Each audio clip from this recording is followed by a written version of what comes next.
জানুয়ারির শুরু থেকে বিএনপি নেতৃত্বাধীন ২০ দলীয় জোটের অবরোধ ও হরতালে চলা নাশকতায় মারা গেছেন ১৩৭ জন।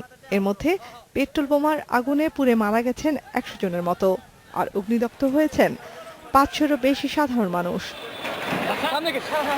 এসব রাজনৈতিক কর্মসূচির সুযোগ নিয়ে যারা সন্ত্রাসী কর্মকাণ্ড চালিয়েছে তাদের দ্রুত বিচারের আওতায় আনার নির্দেশ দিয়েছেন প্রধানমন্ত্রী শেখ হাসিনা।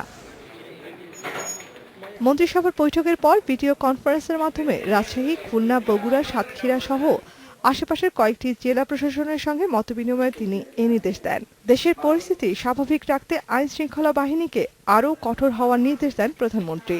যতক্ষণ পর্যন্ত না মানুষের জীবন নিরাপদ হয় সেদিকে লক্ষ্য রেখে যৌথ অভিযান যেমন একদিকে অব্যাহত থাকতে হবে, আর যে মামলাগুলি হয়েছে শুধু মামলা করলেই হবে না, অ্যারেস্ট করলেই হবে না, মামলাগুলি যাতে দ্রুত চার্জশিট হয়ে বিচার কাজ সম্পন্ন হয় সে ব্যাপারে যথাযথ ব্যবস্থা নিতে হবে।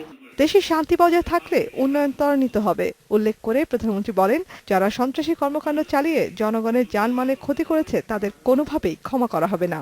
মোবাইল কোর্ট এটাও কিন্তু অব্যাহত রাখতে হবে যাতে একটা ওই যে সন্ত্রাস এবং নাশকতার কাজ আর যেন ভবিষ্যতে কেউ করবার মতো সাহস না পায় সেই ব্যবস্থা নিতে হবে।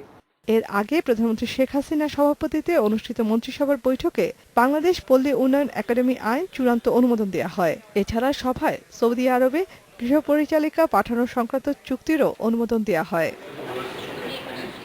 Rafiza Daula, independent news, Dhaka.